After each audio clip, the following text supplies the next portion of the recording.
السلام علیکم ناظرین، دوستو آئیے رمضان المبارک کا مہینہ ہم اور آپ گزار رہے ہیں۔ اللہ کے نبی جناب رسول اللہ صلی اللہ علیہ وسلم نے جو آمین کہی ہے اور آپ نے جو بددعا دی ہے اور جبرائیل امین کا بددعا دینا اور آپ کا آمین کہنا، آئیے اس حدیث کو ملاحظہ فرمائیے۔ ناظرین، حضرت کعب بن عجرہ رضی اللہ تعالی عنہ کہتے ہیں کہ ایک مرتبہ نبی اکرم صلی اللہ علیہ وسلم نے ارشاد فرمایا کہ احضر المنبر فحضرنا، یعنی آپ نے کہا کہ ممبر کے قریب ہو جاؤ، ہم لوگ حاضر ہو گئے۔ جب حضور صلی اللہ علیہ وسلم نے ممبر کے پہلے درجہ پر قدم رکھا تو فرمایا آمین، جب دوسرے پر قدم رکھا تو پھر فرمایا آمین، جب تیسرے پہ قدم رکھا تو پھر فرمایا آمین۔ جب آپ صلی اللہ علیہ وسلم خطبہ سے فارغ ہو کر نیچے اترے تو ہم نے عرض کیا کہ ہم نے آج آپ سے ممبر پر چڑھتے ہوئے ایسی بات سنی جو پہلے کبھی نہیں سنی تھی۔ صلی اللہ علیہ وسلم نے ارشاد فرمایا، اس وقت جبرائیل علیہ السلام میرے سامنے آئے تھے۔ جب میں نے پہلے درجہ پہ قدم رکھا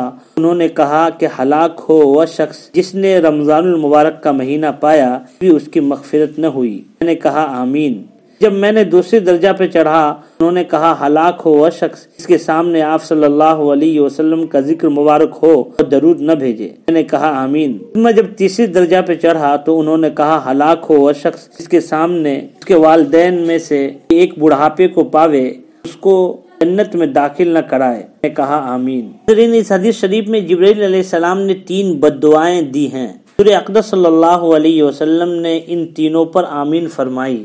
تو حضرت جبرائیل علیہ السلام سے جیسے مقرب فرشتے کی بددعا ہی کیا کم تھی، حضور صلی اللہ علیہ وسلم کی آمین نے تو اتنی سخت بددعا بنا دی۔ ظاہر ہے تعالیٰ ہی اپنے فضل سے ہم لوگوں کو تینوں چیزوں سے بچنے کی توفیق عطا فرمائے، ان برائیوں سے محفوظ رکھے۔ نہ ہلاکت میں کیا تردد ہے۔ در منصور کی روایت سے معلوم ہوتا ہے کہ خود حضرت جبرائیل علیہ السلام نے حضور صلی اللہ علیہ وسلم سے کہا آمین کہو۔ حضور صلی اللہ علیہ وسلم نے فرمایا آمین۔ سے اور بھی زیادہ اہتمام معلوم ہوتا ہے۔ اول وہ شخص ہے جس پر رمضان المبارک گزر جائے اور اس کی بخشش نہ ہو۔ رمضان المبارک جیسا خیر و برکت کا زمانہ بھی غفلت اور معاصی میں گزر جائے۔ رمضان المبارک میں مغفرت اللہ جل شانہ کی رحمت بارش کی طرح برستی ہے۔ اس شخص پر رمضان المبارک کا مہینہ بھی اسی طرح گزر جائے کہ اس کی بدعمالیوں اور کوتاہیوں کی وجہ سے وہ مغفرت سے محروم رہے تو اس کی مغفرت کے لیے اور کون سا وقت ہوگا اور اس کی ہلاکت میں کیا تعامل ہے۔ اور مغفرت کی صورت یہ ہے کہ رمضان المبارک کا جو کام ہے یعنی روزہ تراویح ان کو اہتمام کے ساتھ ادا کرنے کے بعد ہر وقت کثرت کے ساتھ گناہوں سے توبہ استغفار کرتا رہے۔ دوسرا وہ شخص ہے جس کے لیے بددعا کی گئی ہے، وہ جس کے سامنے نبی اکرم صلی اللہ علیہ وسلم کا ذکر مبارک ہو اور وہ نبی کریم صلی اللہ علیہ وسلم کا ذکر مبارک ہو تو سننے والوں پر درود شریف کا پڑھنا واجب ہے۔ حدیث بالا کے علاوہ اور بھی بہت سی وعیدیں اس شخص کے بارے میں وارد ہوئی ہے جس کے سامنے حضور صلی اللہ علیہ وسلم کا تذکرہ ہو اور وہ درود نہ بھیجے۔ بعض احادیث سے اس کو شقی اور بخیل تر لوگوں میں شمار کیا گیا ہے۔ نیز جفاکار اور جنت کا راستہ بھولنے والا، حتیٰ کہ جہنم میں داخل ہونے والا اور بددین تک فرمایا گیا ہے۔ اور یہ بھی وارد ہوا ہے کہ نبی اکرم صلی اللہ علیہ وسلم کا چہرہ انور نہ دیکھے گا۔